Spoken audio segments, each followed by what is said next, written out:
Sé por qué nunca más regresamos a la Luna. Los extraterrestres nos lo prohibieron y las consecuencias son aterradoras. Hola, relatos para la noche y recopilaciones. Hoy quiero contarte la verdad de por qué el ser humano no ha vuelto a la Luna. La realidad es escalofriante. Y antes de que pienses que mi testimonio es falso, primero necesitas saber que mi abuelo era piloto de combate. Aunque siempre se sintió distante, él me agradaba. Cuando crecí, me di cuenta de que él siempre estaba alerta, siempre buscando cualquier señal de peligro. Quizás él tenía el famoso trastorno de guerra o trastorno de estrés postraumático, eso tiene muchos nombres. Mi madre me dijo que él no era así, que cambió cuando regresó de Vietnam. La profesión de mi abuelo probablemente fue la razón por la que estaba obsesionado con el espacio, los astronautas, los aviones y los pilotos. Solíamos hablar de ello cuando estábamos juntos. Sin duda él era un oficial muy hábil y de alto rango en el ejército, y conocía a algunas personas, incluso a un par de astronautas muy conocidos. Cuando una vez le pregunté si había conocido a alguien que hubiera ido a la Luna, simplemente respondió: «Nunca me hables de la Luna, muchacho. Es un lugar oscuro y malvado, pues hay seres interplanetarios que no le agradan los humanos». Mi abuelo finalmente murió en 2004 por causas naturales.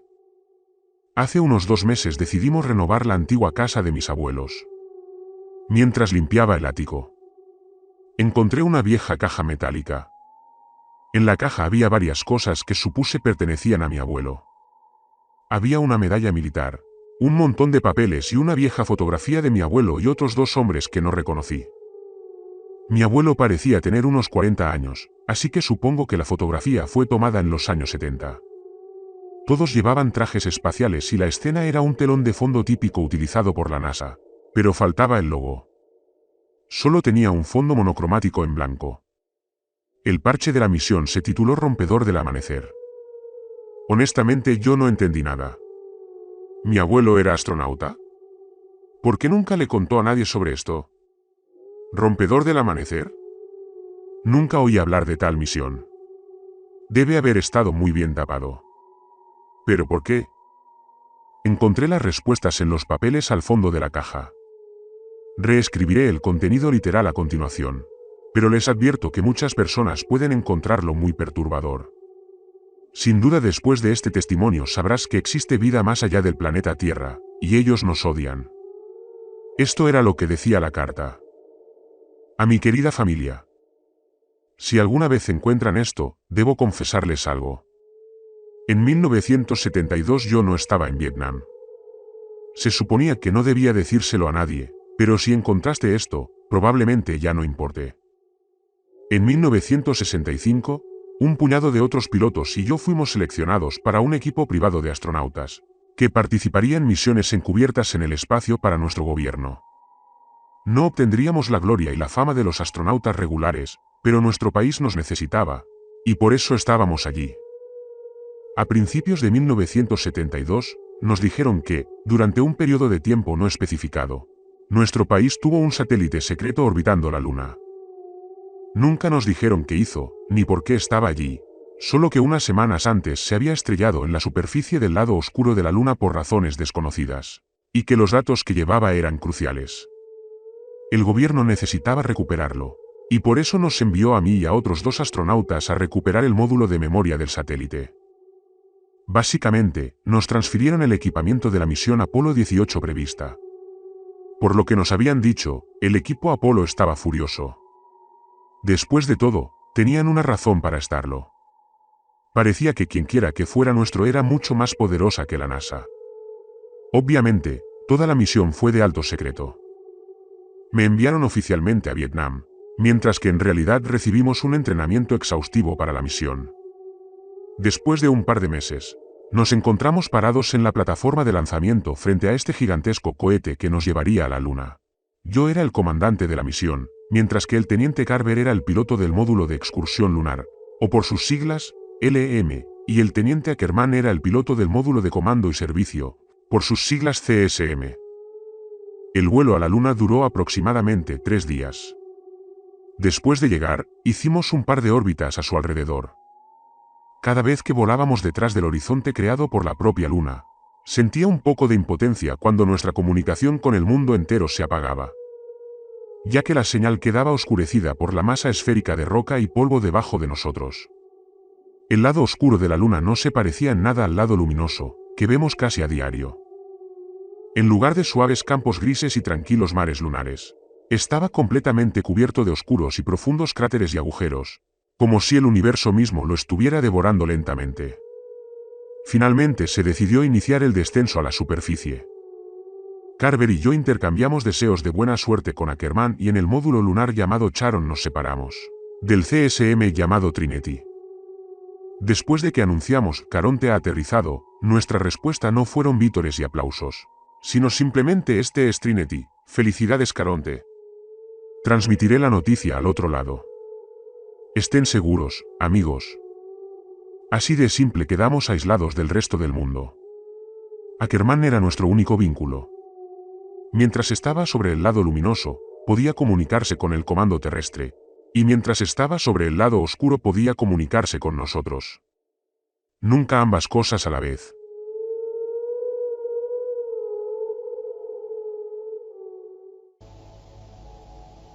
Aunque el periodo orbital del CSM fue de aproximadamente 2 horas, estaríamos en contacto solo durante unos 35 minutos en cada órbita.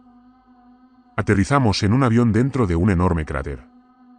Al contrario de lo que algunas personas creen, el Sol brilla en la cara oscura de la Luna del mismo modo que en la cara luminosa. La cantidad de luz depende de la fase lunar. Todavía brillaba la luz del día en el lugar donde aterrizamos, pero sabíamos que oscurecería en unos días. Me sentí emocionado y curioso por lo que nos espera en este mundo alienígena. Esperamos aproximadamente 1 hora y media para recibir la respuesta del comando de Ackerman y dedicamos ese tiempo a preparar nuestros trajes. El comando envía sus felicitaciones. Debes continuar con la recuperación, dijo. Todo estaba en silencio cuando pisé la superficie de la luna. Intenté pensar en algo excesivamente inspirador que decir, pero que esos tiempos ya habían pasado. Con Carver, montamos el rover y después de plantar nuestra bandera junto a nuestra nave espacial, nos marchamos. Mientras conducíamos por la superficie, vi lo que pensé que era un destello, como un resplandor reflejado por algo metálico a lo lejos. Como era bastante común ver destellos de luz debido a un interesante fenómeno físico causado por la radiación espacial que interactúa con nuestros ojos, no le di mucha importancia y pronto lo olvidé. Después de un par de horas de viaje llegamos al satélite, o a lo que quedaba de él. Inmediatamente notamos que algo no estaba bien. Había docenas de huellas alrededor de la sonda, que conducían a un conjunto de 2 huellas que se perdían en la distancia. ¿Qué demonios es esto?, preguntó Carver con incredulidad. No lo sé, pero parece que alguien consiguió lo que vinimos a buscar antes que nosotros, respondí. Tanto las huellas como las huellas eran diferentes a las nuestras. Quien tomó los datos no estaba aquí bajo la bandera estadounidense. Como esperaba, no encontramos el cuadro de datos. Encontramos la parte donde se suponía que debía estar, pero faltaba. Por suerte para nosotros, estábamos en contacto con Ackerman, así que nos comunicamos con él para contarle nuestros hallazgos. Esto no tiene ningún sentido, ¿quién lo aceptaría? Rusos, ni siquiera tienen un programa lunar. Incluso si alguien lo tomara, ¿cómo podríamos no ser conscientes de ello? ¿Cómo pueden los rusos aterrizar en la luna sin que nos demos cuenta?, él respondió. Hasta donde sabemos, los rusos no tienen idea de que estamos aquí, dijo Carver por radio. Vamos a seguir el rastro, corté su conversación. ¿Están seguros de esto?, preguntó Ackerman. Diablos, no estoy seguro de esto. Claramente nos estamos perdiendo algo aquí. Pero haré lo que usted dice, capitán, respondió Carver. Sí, si lo que había en esa investigación era tan importante para que 2 países enviaran gente aquí para recuperarlo, tenemos que averiguar qué pasó con eso, respondí. Copia ese Caronte. Le comunicaré tu paradero al mando tan pronto como pueda. Ten cuidado ahí fuera. Nuestro oxígeno estaba ahora a la mitad de su capacidad, pero seguimos adelante con la esperanza de resolver este misterio. No pasó mucho tiempo hasta que vi algo a lo lejos. A medida que nos acercamos, me di cuenta de que era una nave espacial. Su diseño era diferente al nuestro y estaba decorado con una bandera de la Unión Soviética. No podía explicar por qué, pero sentí que había algo realmente extraño en la nave espacial.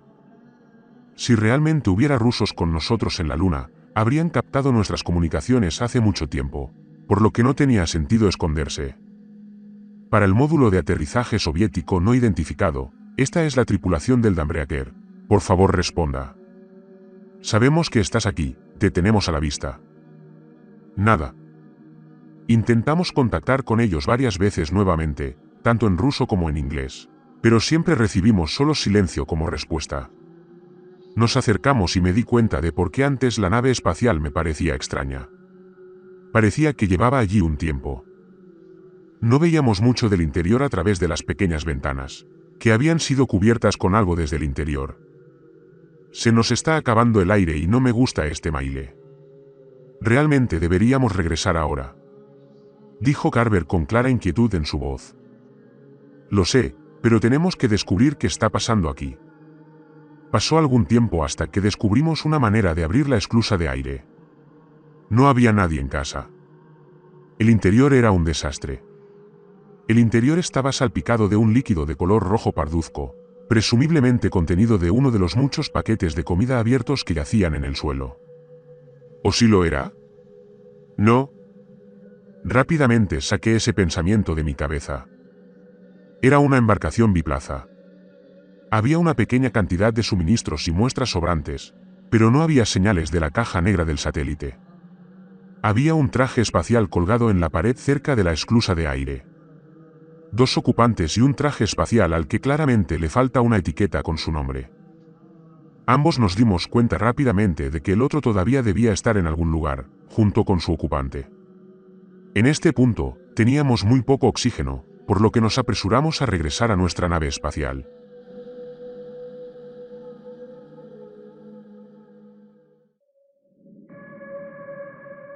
Cuando llegamos a Caronte con los últimos restos de oxígeno en nuestros trajes, me di cuenta de algo. Dime, Carver, ¿fui solo yo o no pasamos por los escombros en el camino de regreso? Yo pregunté. Mierda. Ni siquiera lo menciones. No estaba allí, eso es correcto.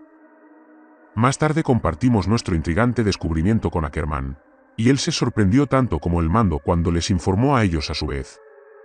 Esa noche hice guardia durante las primeras 4 horas. En realidad no era una noche, ya que el sol todavía brillaba, pero para mantener el tiempo, nos referimos al momento en que dormimos como noche. Cuando finalmente llegó mi turno de dormir, soñé que seguía el destello que vi el día anterior. Seguí caminando y seguí, hasta que encontré el mismo traje espacial de la nave rusa tirado allí, en el polvo. Las extremidades estaban retorcidas y contorsionadas de maneras espantosas, pero estaba claro que alguien o algo estaba dentro de ese traje. Me acerqué y lentamente comencé a abrir el parasol que oscurecía el interior del casco. Miré con terror cuando vi el interior. Era mi cara, cubierta de sangre de color rojo parduzco. En lugar de ojos, solo había 2 agujeros abiertos. Al día siguiente empezamos a escuchar algo en un canal no utilizado de nuestra radio. Era una señal débil proveniente de algún lugar del cráter. Intentamos conectarlo a los parlantes, pero no tuvo ningún sentido. Era simplemente un sonido repetitivo parecido al de una persona vocalizando el sonido de una sola letra o vocal, pero que se extendía a unos 3 segundos seguido de una pausa igualmente larga. Estaba muy distorsionado y claramente no era un bucle, ya que cada sonido era ligeramente diferente al anterior. Comimos y una vez más nos preparamos para el paseo lunar. Estaba más oscuro que el otro día. El sol todavía brillaba, pero avanzaba lentamente bajo el horizonte. Seguimos la fuente de la señal durante aproximadamente 1 hora cuando encontramos algo tirado en el polvo, frente a nosotros. Me tensé cuando miré más de cerca y descubrí que era. Era un traje espacial. El mismo que el del módulo de aterrizaje ruso. Bueno, parece que encontramos a nuestro amigo desaparecido, dijo Carver con incredulidad. No dije nada. Simplemente salté del rover, y lenta y silenciosamente, me acerqué al traje. ¿Qué estás haciendo, Maile?, continuó Carver. Justo cuando estaba a punto de abrir el parasol con mis manos temblorosas, el traje cobró vida y me agarró la mano. Mientras el sonido viajaba a través de nuestros trajes, escuché un débil pomojite, que significa ayuda, en ruso. Lo llevamos a nuestro módulo de aterrizaje. El parche de su traje revelaba su identidad como Tarkov. Estaba en consternación e hipóxico. No sé cuánto tiempo ni por qué estuvo allí tirado, pero tuvo suerte de estar vivo. Durante las siguientes 2 horas, perdió el conocimiento. Finalmente despertó. Nuestro ruso era malo, pero afortunadamente hablaba suficiente inglés para que nos entendiéramos. No recordaba por qué estaba allí, qué les había pasado a él y a su tripulación ni cuál era su misión. Cuando miré por la ventana, me di cuenta de que nuestra bandera había desaparecido. No había huellas, parecía como si simplemente hubiera desaparecido. En ese momento cada uno de nosotros estaba realmente preocupado y pedimos terminar la misión. El comando se negó, explicando que la recuperación de los datos del satélite era de suma importancia. Decidimos continuar nuestra búsqueda mañana y nos fuimos a dormir. Nuevamente tuve la misma pesadilla que el día anterior. Me desperté aterrorizada y empapada en sudor. Vi a Tarkov de pie junto a la ventana mirando hacia afuera. Luego caminó hacia Carver y se quedó allí, mirándolo mientras dormía durante 1 o 2 minutos. En silencio le pregunté: «Tarkov, ¿qué estás haciendo?». Pero él simplemente murmuró algo como «ellos» o «cuando» y se acostó. No dormí durante el resto de la noche y lo vigilé, pero no pasó nada interesante. Al día siguiente encontramos una fotografía o un mapa del cráter en el que nos encontrábamos en un bolsillo del traje de Tarkov. Había un punto a unos kilómetros de donde estábamos que estaba marcado con una cruz. Tarkov no sabía que había allí, pero pronto me di cuenta de que estaba justo en la dirección donde vi el destello el primer día. Tuvimos que comprobarlo. Más tarde, Carver y yo despegamos y nos dirigimos hacia este misterioso objetivo mientras Tarkov permanecía en el Caronte. En realidad, nuestro rover tenía potencia suficiente para transportarnos a los 3, pero yo insistí en que no era así y que debía quedarse atrás. «No confío en este tipo», le dije a Carver después de estar seguro de que Tarkov estaba fuera del alcance de nuestra radio de corto alcance. Aterrizamos en la Luna. No encontramos la caja y de repente la sonda desaparece. Luego encontramos a un ruso supuestamente muerto, el cual no recuerda cuándo fue la última vez que cagó. Y ahora nos dirigimos hacia un lugar discreto que estaba marcado en su mapa y del que no sabe nada. Puedes apostar que no confío en él. «Demonios, no confío en ningún paso que dé en esa dirección», respondió. «¿Qué vamos a hacer con él?», preguntó más tarde. «No lo sé todavía. Pero no podemos llevarlo con nosotros. Ni el LEM, ni el CSM están diseñados para un pasajero adicional». «Lo sabes», respondí. «Y me temo que él también lo sabe», respondió Carver. El sol se ponía.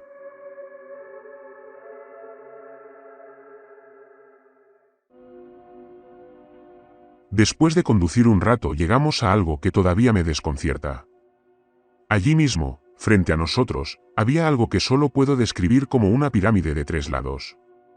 Medía unos 10 pies de altura y su superficie era completamente lisa y negra como la noche.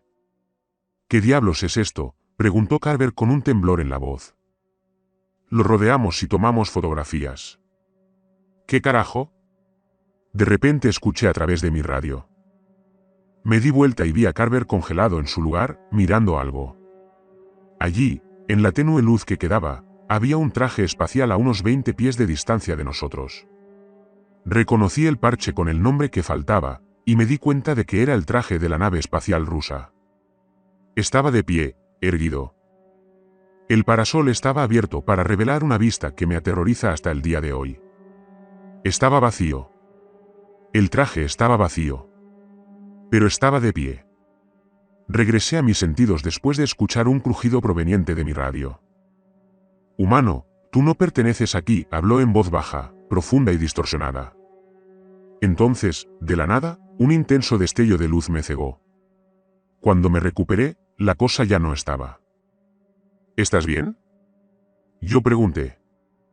Al principio guardó silencio y luego respondió: «Hombre, que se joda la NASA, que se joda el ejército, que se joda el satélite, que se joda toda esta misión. Quiero salir de aquí, ya». Sin ningún debate, corrimos hacia el rover y regresamos a Caronte.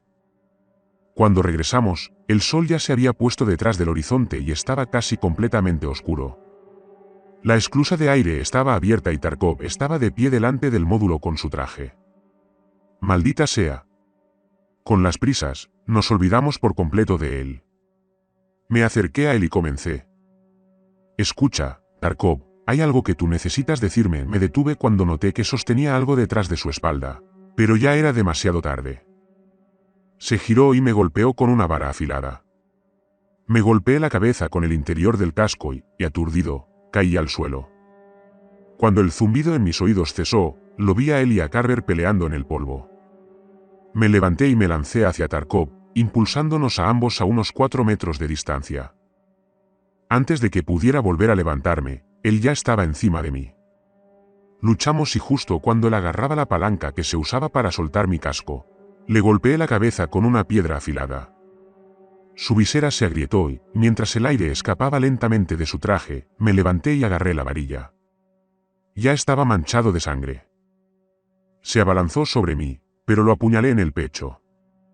Luego cayó encima de mí, y cuando nuestros cascos se tocaron, habló mientras le sacaban el último aire de los pulmones. Él no es tu amigo. Sigue la voz. Me levanté y caminé hacia Carver. Vi que su traje estaba perforado en el muslo y que el vacío sin aire que nos rodeaba estaba succionando sangre, de color rojo parduzco. Cuando lo llevé al interior del Caronte, me di cuenta de que nuestro botiquín de primeros auxilios ya no estaba. Sangraba mucho y logré frenarlo, pero tuve que tratarlo adecuadamente.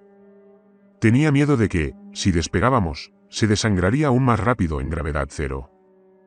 Había un botiquín en la cosa rusa, ¿no? Él dijo. Sí, respondí. Maile, tienes que ir a buscarlo. Mierda. No está tan lejos de aquí, ¿verdad? Dijo Carver. No, no es. ¿Estás seguro de que puedes esperar hasta que regrese? Yo pregunté. Sí, solo vete. Así que fui. No me mueras, Carver. Es una orden, dije antes de irme. Como dije, no pasó mucho tiempo hasta que llegué al módulo de aterrizaje ruso, pero parecieron años. Durante todo el viaje esperé a que algo surgiera de la oscuridad que me rodeaba. No me sorprendí cuando vi que el traje que antes estaba colgado en la pared ahora faltaba, pero aún así, sentí un escalofrío recorrer mi espalda. Tomé su botiquín y regresé tan pronto como pude. Pero no podía dejar de pensar en las últimas palabras de Tarkov. Él no es tu amigo. Sigue la voz, seguí repitiendo dentro de mi cabeza. Luego cambié el canal de mi radio al que escuchamos el ruido incomprensible. Todavía estaba encendido. Me di cuenta de que era más fuerte en una dirección particular. Sigue la voz, me dije. ¿Era esta la voz a la que se refería Tarkov? ¿Quién no es mi amigo? ¿Tarkov? ¿Tallista? ¿El comandante de la misión en la Tierra? Tenía que averiguarlo. Me alejé en dirección a la señal. Después de conducir durante al menos 15 minutos, llegué a un pequeño cráter de unos 30 pies de diámetro. Con los faros encendidos, inmediatamente vi que había algo dentro, pero aún no podía reconocerlo. Crucé el borde, caminé hacia el cráter y encendí mi luz a máxima intensidad. Me quedé allí, paralizado por un terror puro durante lo que parecieron horas. Había un bloque rectangular del mismo material que la pirámide en el centro del cráter. Sobre él yacía un cuerpo. Sus extremidades estaban contorsionadas de la manera más retorcida y espantosa posible. Le faltaban los ojos y en su lugar solo había 2 agujeros abiertos.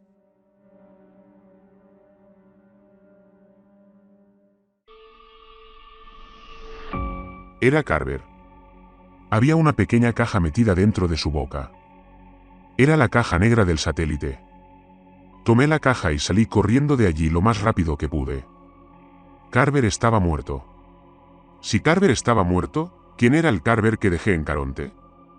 Él no es tu amigo, fue lo único que tuve en mente durante el resto del camino de regreso. Cuando regresé, el cuerpo de Tarkov ya no estaba, pero Carver todavía estaba allí, tirado, sangrando. Pero no fue Carver. ¿Qué fue esa cosa? Gracias a Dios que has vuelto, Maile, dijo Carver. Carver no. Carver estaba muerto. Mutilado y muerto. Maile, ¿estás bien?, continuó Carver. Sí, tengo el kit, respondí.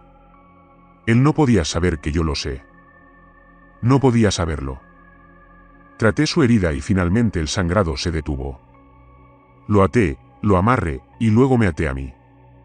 No le dije que había encontrado la caja negra. No le dije que lo encontré. Con el motor rugiendo debajo de nosotros, el Caronte se partió por la mitad y el compartimento de la tripulación nos empujó hacia arriba, hacia el vacío mientras las piernas permanecían plantadas sobre el polvo lunar eternamente. Ahora ya escribí en varias ocasiones que había sentido pasar los minutos como si fueran horas. El ascenso y el encuentro duraron solo poco más de una docena de minutos. Pero esos minutos parecieron décadas. Quería gritar tan fuerte que se me rompieran los pulmones si quería vomitar. Pero no pude porque se enteraría. Quería desmayarme, pero no pude. Tenía que salvar a Ackerman. Después de varias vidas, finalmente nos unimos a Ackerman y Trinity. Lo mantuvimos informado durante toda la prueba, pero conocerlo fue diferente. Él estaba asustado. Pero me asusté aún más. No sabía que Carver no era Carver. Yo sabía. Primero me desabroché y empujé a Ackerman fuera del túnel de atraque. Le di una patada a Carver, no a Carver, justo en la cara cuando me siguió. Cerré el túnel de atraque detrás de mí. ¿Qué demonios estás haciendo, Miller? ¿Qué te pasa?, gritó Ackerman y me arrojó contra la pared del módulo de mando. No lo abras, Mike, no es Carver. Esa cosa en el LEM no es Carver, ¿entiendes? Grité de dolor. Aunque era un soldado curtido en la batalla, Ackerman finalmente rompió a llorar. Pasé flotando junto a él hacia los controles, y antes de desacoplar el Charon, miré por última vez la ventana del túnel de atraque. Allí estaba. Algo con la cara y el cuerpo de Carver, pero no con Carver. Mirándonos fijamente. Pero sus ojos eran completamente suaves y negros como la noche misma. Abrió la boca de una manera que simplemente no era posible para un humano, y dejó escapar un fuerte e inquietante chillido que desearía poder olvidar. En un instante, se convirtió en un silencio sepulcral, cuando el Caronte se separó del CSM y se hundió en el vacío. Ackerman y yo no dijimos una sola palabra durante los 3 días de viaje de regreso a la Tierra. Nos pusieron en cuarentena durante meses después de regresar a casa. Nadie nos explicó nunca qué pasó en esa misión. Nunca supe qué había en la caja negra. Honestamente, no quería saberlo, después de todo lo que experimenté. Pero todo lo que había allí aparentemente era suficiente para cancelar todas las demás misiones a la Luna y, más allá. Finalmente nos liberaron y dejaron muy claro que se supone que nunca debemos hablar de eso. A partir de ese día no volví a ver a Ackerman. La única vez que hablé de él fue cuando un par de hombres trajeados vinieron a mi casa un día, un par de años después de la misión. «Capitán Maile, ¿ha estado en contacto con el teniente Ackerman últimamente?», preguntó uno de ellos después de que intercambiáramos nuestros saludos. «No, nunca hablé ni supe de él desde la misión. ¿Pasó algo?», respondí. «Lamento decírselo, pero el teniente Ackerman fue encontrado muerto ayer en un bosque cercano». Tuve que sentarme. No lo conocía muy bien, pero pasamos una cantidad considerable de tiempo juntos entrenando, y vivimos juntos el mismísimo infierno, así que para mí era más que suficiente considerarlo un amigo. Pobre Mike. ¿Cómo murió?, yo pregunté. Aún no lo sabemos. Pero tenía múltiples fracturas en todas sus extremidades y le arrancaron los ojos. Mi búsqueda de la verdad finalmente había dado algunos resultados. Oh, ¿por dónde empiezo? He mencionado que mi abuelo conocía a algunas personas aquí y allá. Incluso me presentó a algunos de ellos y me convencí de contactar a una de esas personas que trabaja en la NASA. Desafortunadamente, no pudo ayudarme, pero me dio un contacto de alguien que posiblemente pueda hacerlo. La otra persona tampoco me ayudó, pero me llevaron de un lado a otro entre otras 10 personas, hasta que finalmente conocí a este tipo que realmente sabía de lo que estaba hablando. Bueno, quiero decir, no lo conocí, solo en internet, pero lo entiendes. Obviamente no revelaré su identidad ni más información de la que voy a escribir aquí. No fue muy amigable cuando me puse en contacto con él por primera vez. Cuando le pregunté si sabía algo sobre Dawnbreaker, casi me cuelga de inmediato. ¿Quién te habló de esto? Estás jugando con cosas que no entiendes, jovencito.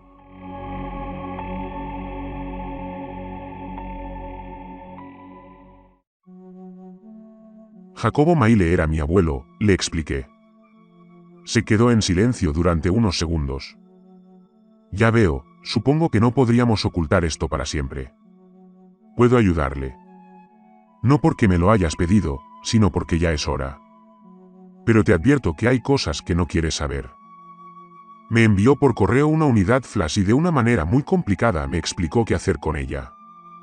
En realidad, la unidad era solo una copia ficticia, y después de que la desarmé, reveló una tarjeta micro SD. No sé si estoy haciendo lo correcto al publicarlo en Internet, porque lo que estás a punto de leer te dará muchas respuestas, pero abrirá aún más preguntas. La tarjeta SD contenía una transcripción de lo que probablemente era una grabación de audio en ruso. Lo mismo que con el mensaje de mi abuelo, reescribiré el contenido a continuación. Material número 1. M663. Fuente, registro M13. Primer amanecer. Notas, transcripción, traducida del ruso por anónimo. Maldito pedazo de mierda. ¿Está funcionando? Oh, gracias a Dios, lo es. Disculpe mi grosera introducción. Mi nombre es Leonid Ivanovich Tarkov. Soy, o más bien fui cosmonauta en la estación de Kamchatka. Ahora dejemos de tonterías y vayamos directo al grano. Sabes que estamos aquí y nos has estado espiando con tu pequeño Sputnik por un tiempo, y aunque odio darte esto, espero que uses bien esta información, porque no tengo otra esperanza. En caso de que realmente hayas estado viviendo bajo una roca, te explicaré lo que está pasando. Ya llevamos 2 meses aquí. Yo, Lenko, Novak y el comandante Polyakov. Dios bendiga sus almas. Nuestra estación es pequeña pero nos sirve bien. Es una pequeña cúpula con 4 estancias, laboratorio, almacén, sala de máquinas y sala de estar central. Nuestro propósito era investigar la Luna y su estructura. Mucho antes de que ustedes, los estadounidenses, se enteraran, ya sabíamos de la anomalía del cráter. En todos los demás cuerpos celestes, el tamaño y la profundidad de un cráter varían dependiendo de la fuerza del impacto, pero su forma debe permanecer constante. Pero en la Luna no es así. Los cráteres aquí son demasiado poco profundos. Nunca se extienden por debajo de cierta profundidad. Colocamos esta estación en un cráter particularmente grande y profundo con la esperanza de aprender más sobre este curioso fenómeno. Todo iba bien hasta que empezamos a cavar. Era el día 64 de la expedición. Nos reunimos todos allí para ver el resultado de nuestro arduo trabajo.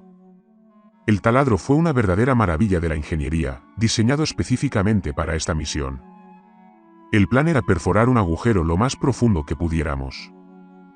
¿Listos para empezar a rodar, camaradas?, preguntó emocionado Lenko, nuestro ingeniero. Todos aplaudimos y después de que presionó el interruptor, el taladro cobró vida. El silencio pasó a ser un zumbido, el zumbido pasó a girar y el giro pasó a ser perforación. Estaba muy orgulloso de estar aquí, prestando un servicio a la Unión, pero esperaba regresar a la Tierra. Este fue el primer paso de nuestro viaje a casa. Después de asegurarnos de que todo iba bien, comenzamos a empacar y regresar a casa.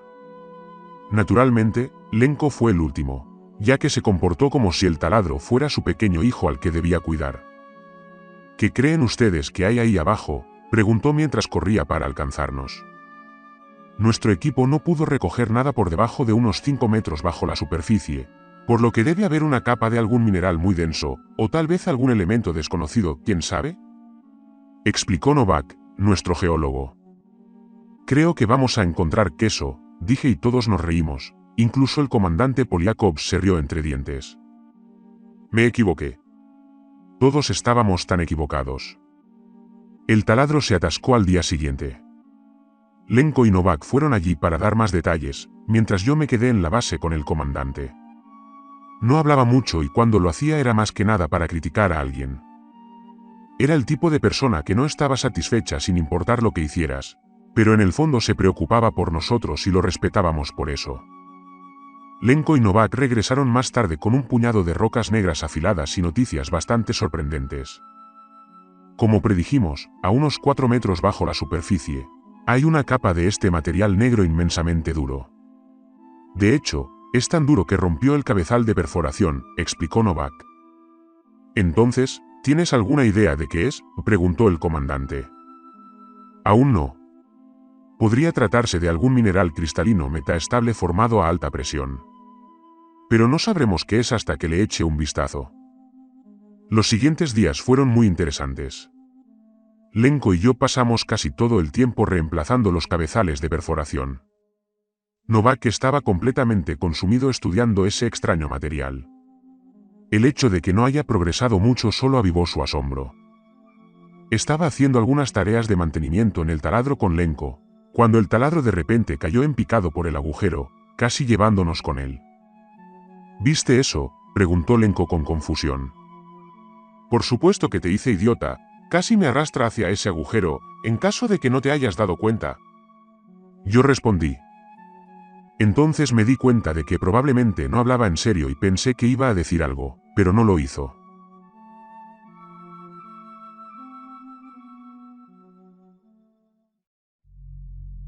Miré dentro del agujero. Saqué una barra luminosa del bolsillo de mi traje, la rompí y la dejé caer en el agujero. Cayó en una especie de cavidad. El resto del equipo llegó poco después y el comandante empezó a maldecir al taladro, luego a nosotros y finalmente nos felicitó por hacer el primer descubrimiento importante en esta roca. Sabía lo que iba a pasar a continuación. Prepara tu equipo y duerme un poco. Mañana iremos allí, dijo Poliakov. Cuando regresamos a Kamchatka, Lenko insistió en que necesitaba reparar el equipo exterior. Pensé que era un poco extraño, porque él revisó el exterior 2 días antes, pero nuestro equipo se estropea todo el tiempo, así que no lo consideré gran cosa. Quería quedarme con él, para que no se quedara solo afuera, pero él rechazó cualquier posibilidad de convencerlo, así que desistí. De todos modos, regresó al interior unos 30 minutos después que nosotros. Sin embargo, un par de minutos después de su regreso, escuchamos un golpe en la esclusa de aire. Luego otro. Corrimos allí y Novak miró por la ventana. Abrió mucho los ojos y escaneó el exterior con una expresión en blanco en su rostro. ¿Qué es?, yo pregunté. La verdad, no lo sé, respondió. Lenko, ¿sabes lo que está pasando? ¿Regresaste el último?, preguntó el comandante. No, te juro que no tengo idea de qué fue eso, respondió. Novak siguió mirando el exterior durante unos segundos y luego volvió a continuar con su trabajo, así que nosotros también lo hicimos. Al día siguiente descendimos por el hoyo. El comandante cayó primero y luego yo lo seguí. Bajé en rapel unos 4 metros cuando llegué a la capa de material negro. Como si ya no fuera lo suficientemente difícil pasar por la estrecha abertura con el traje puesto, tuve que tener cuidado de no cortar el traje con los bordes afilados y dentados de la sustancia oscura. Luego me metí en un hueco y bajé unos 10 metros más, hasta tocar tierra firme. Estaba completamente oscuro, pero con los faros encendidos vi que estábamos en una especie de caverna o cúpula. Las paredes estaban fuera de la vista, pero el suelo era del mismo material que el techo. El taladro estaba ahí abajo, se había derrumbado por el agujero cuando el techo cedió. Esperamos al resto del equipo y luego nos adentramos en la oscuridad. Al cabo de unos minutos avistamos el muro. Estaba hecho del mismo material que esperaba. ¿Tienes alguna idea de qué es esto, Novak?, preguntó el comandante. No puedo resolverlo. Es como un cristal muy compacto, pero no pude descubrir de qué está hecho. Es completamente inerte, no se derrite y no conduce muy bien el calor. Explicó a cambio. Seguimos la pared y rodeamos toda la cavidad hasta regresar al punto de partida. Las paredes, el techo y el suelo eran simplemente este material negro completamente liso. Regresamos a la apertura. Sin embargo, al regresar nos encontramos con otra abertura en el suelo. Había una rampa que bajaba, como en espiral, y después de dudar un rato, bajamos. Descendimos a otra cavidad más pequeña, donde los túneles se extendían en 4 direcciones como cruces de caminos. Nadie hizo la pregunta obvia. Esta no fue una formación natural. Éramos 4 y 4 túneles. Uno podría pensar que nos dividiríamos para cubrir más terreno, pero nuevamente, éramos soldados, no un grupo de escolares estúpidos, y por eso nos mantuvimos unidos. Caminamos unos 40 minutos. Pasamos varias otras intersecciones. Todo el lugar parecía un laberinto o una red de túneles, y sería muy fácil perderse aquí. Así que cada vez que pasábamos por esa intersección, dejábamos una barra luminosa en la boca del túnel por donde venimos. Todo el lugar era inquietante y cuanto más avanzábamos, más incómodo me sentía. En algún lugar profundo de mi mente, sentí que se suponía que no deberíamos estar aquí. Acabamos de llegar quizás a la 10ª o 11ª intersección. Seguimos recto, pero después de un par de pasos, noté que Lenko ya no estaba a mi lado. Me volví para verlo mirando hacia uno de los túneles laterales en la intersección. «Chicos, paren». Hablé por la radio. «Lenko, ¿qué pasa?». Se volvió hacia nosotros y dijo: «Yo no lo sé. Chicos, no me siento bien. Necesitamos regresar. Algo no está bien aquí abajo». Lo que siguió pasó muy rápido, pero tenía ganas de ver un vídeo en cámara lenta. En un momento, se quedó allí, mirándonos, pero al momento siguiente, ya no estaba. Algo lo empujó hacia el túnel. Corrimos de regreso y quise seguirlos, pero el comandante me hizo retroceder. «¿Qué estás haciendo? No podemos dejarlo atrás», grité. «¿Él se fue? Necesitamos salir, de lo contrario estaremos todos muertos», él dijo. Él estaba en lo correcto. Este no era nuestro mundo. Lo que sea que se llevó a Lenko todavía estaba aquí con nosotros. Necesitábamos salir. Corrimos de regreso desde donde venimos. Correr en una gravedad tan baja era realmente incómodo, pero al menos era más fácil. Así que no necesitábamos detenernos y recuperar el aliento incluso con nuestros pesados trajes puestos.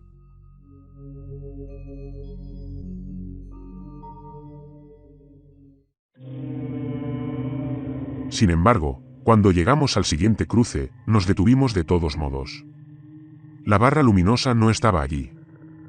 Como pronto supimos, todos se habían ido. Al principio recordábamos el camino, pero en algún momento probablemente tomamos el camino equivocado, porque nunca llegamos a la rampa en espiral. Finalmente llegamos a algo que parecía un callejón sin salida. Queríamos regresar, cuando todos escuchamos y sentimos un golpe a lo lejos. Obviamente no había aire, por lo que el sonido probablemente viajó a través del suelo.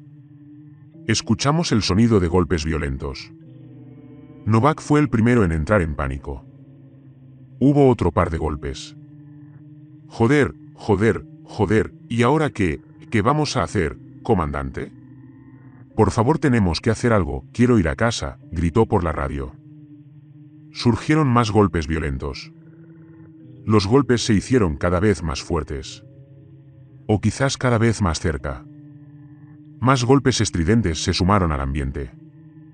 Yo también estaba al borde del pánico cuando noté que la pared frente a nosotros no era de una sola pieza. Había una ranura que iba de arriba a abajo en el centro.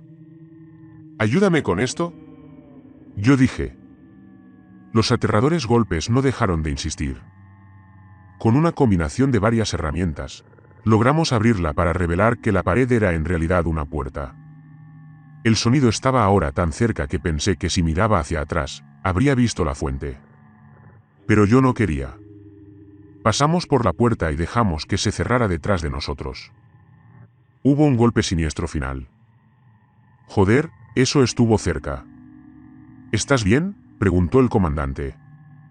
«¿Cómo vamos a regresar ahora?», preguntó Novak en respuesta. «Vamos a encontrar una manera», dijo el comandante. «¿Cómo?». «No tenemos idea de dónde estamos». El comandante lo interrumpió. «Bueno, encontraremos la manera». Caminamos por otro túnel durante algún tiempo, hasta llegar a una habitación. Tenía forma circular, de unos 15 o 20 metros de diámetro.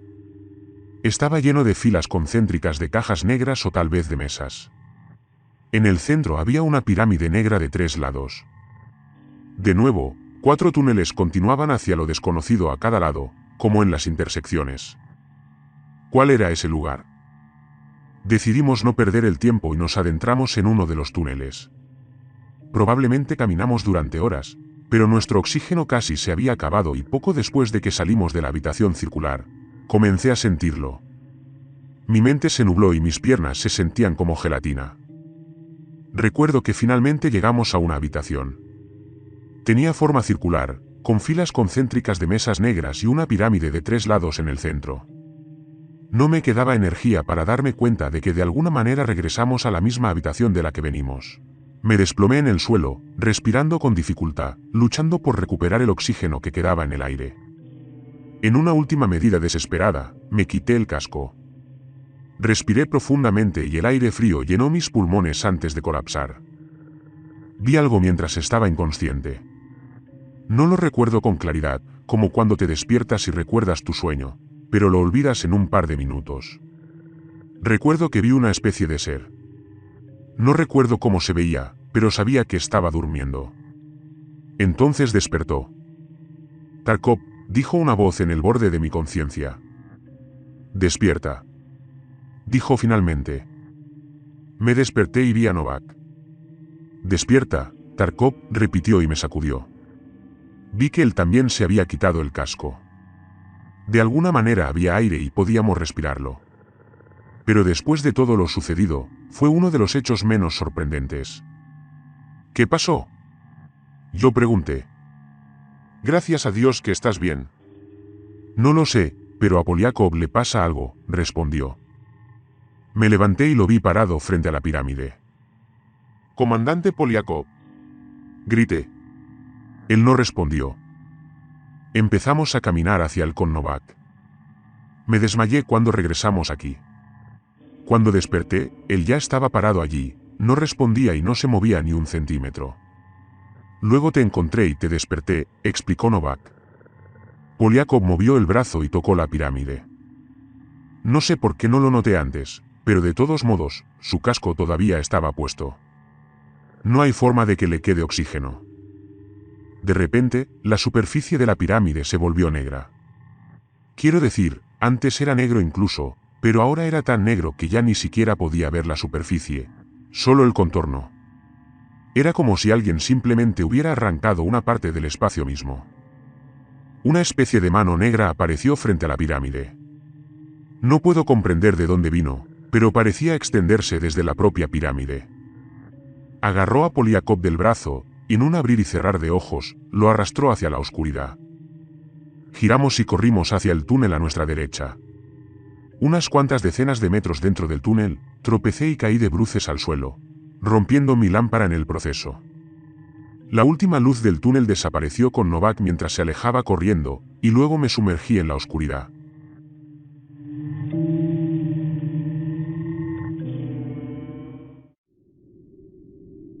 Entonces escuché fuertes pasos detrás de mí.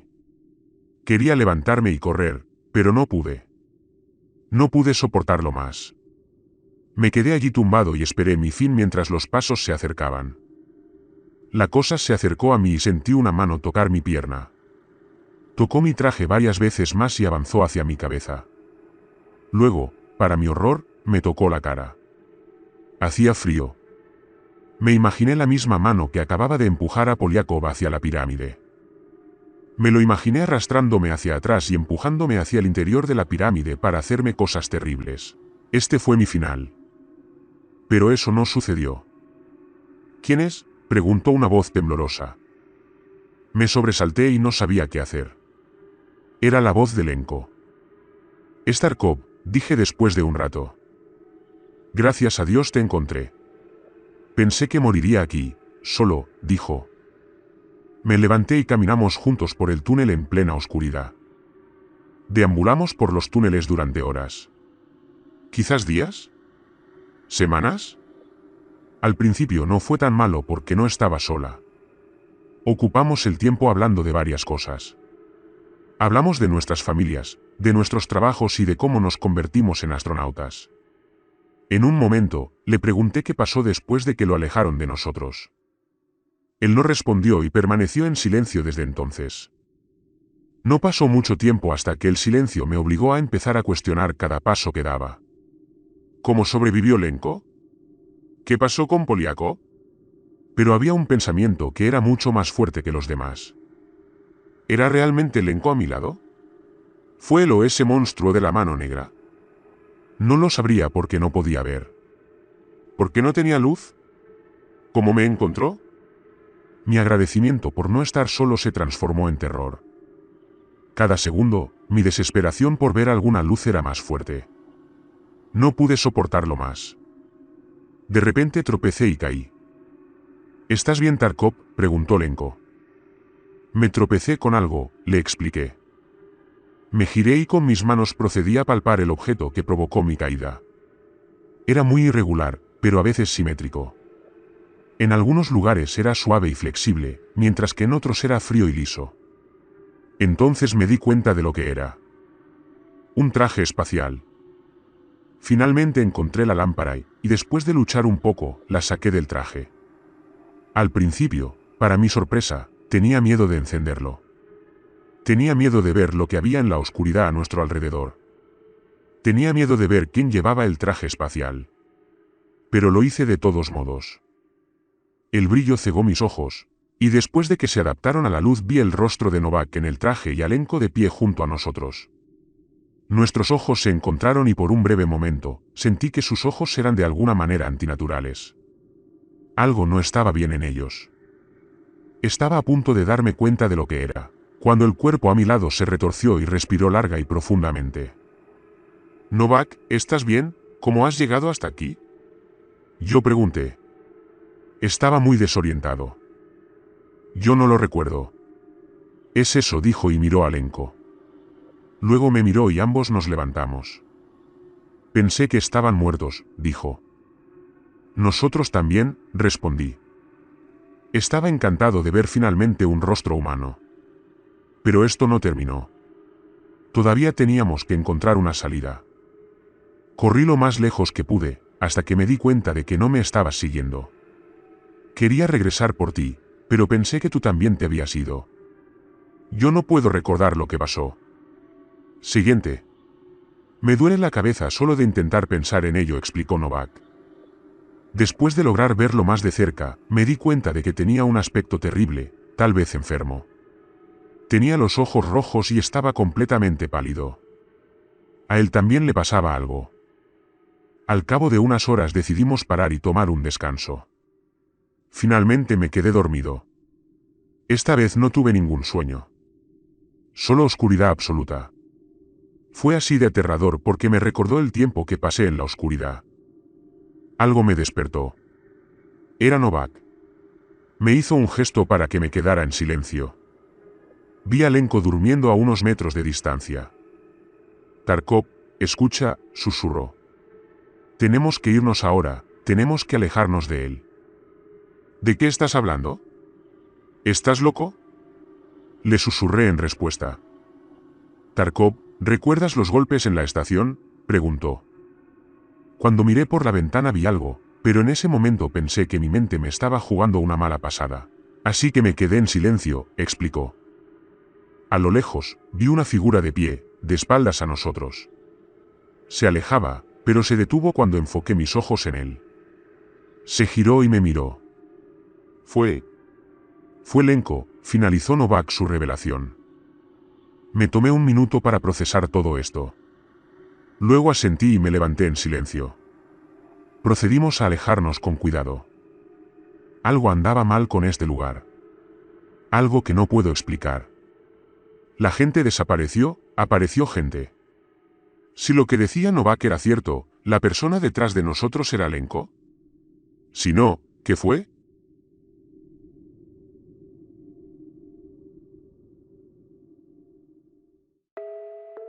¿Novak estaba diciendo la verdad? ¿Fue realmente Novak o algo más? No podía confiar en nadie. Ni siquiera confiaba en mí mismo.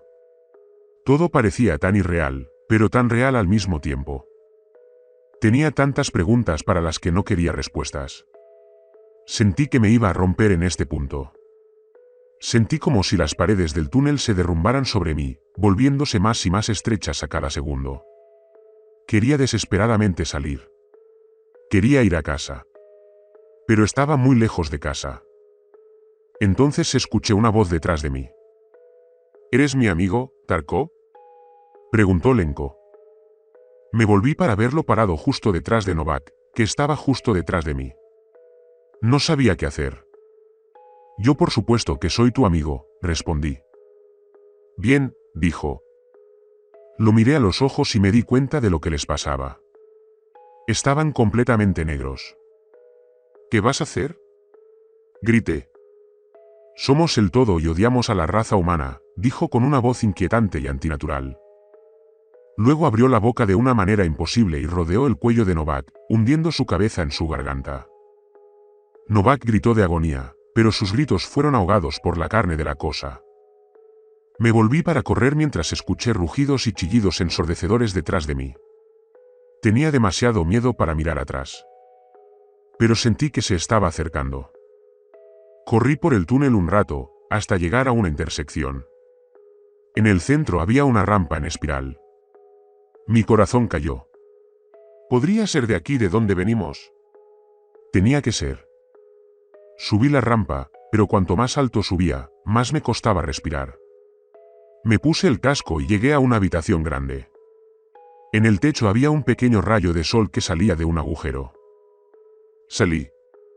Finalmente salí, pero no tuve tiempo de celebrar. Me quedé sin oxígeno. Lo que quedó fue solo el aire que quedó atrapado en mi traje cuando me volví a colocar el casco. Mis reservas estaban completamente agotadas. Fui a caminar hacia la base, cuando me quedé helado. Caí de rodillas. La base había desaparecido. Como si nunca hubiera estado allí. Nuestros 2 módulos de aterrizaje estaban allí, pero la base en sí ya no estaba. Me metí en uno de los módulos de aterrizaje. Casi me asfixio en el camino, pero lo logré. Para quien reciba esto, presumiblemente soy el último superviviente de la expedición de Kamchatka. Estoy enviando esta transmisión en caso de que no lo logre. Creo que lo que está ahí abajo estuvo dormido mucho tiempo, pero lo despertamos. El motor se está calentando ahora, pero me temo que se me acaba el tiempo. Puedo verlo afuera. Se está acercando. Dios ayúdame. Fue ahí donde ocurrió el fin del registro. Pensándolo bien, no puedo dormir sabiendo que nuestra propia luna es algo antinatural, algo que esconde tantas verdades aterradoras. Siempre que mires el cielo nocturno, recuerda que a veces las cosas más misteriosas y aterradoras se esconden a plena vista. Esos seres extraterrestres que odian a nuestra humanidad y están próximos a llegar. Espero que les guste el testimonio. Si es así, regálame un me gusta al vídeo. Compártelo con tus seres queridos y difunde la advertencia.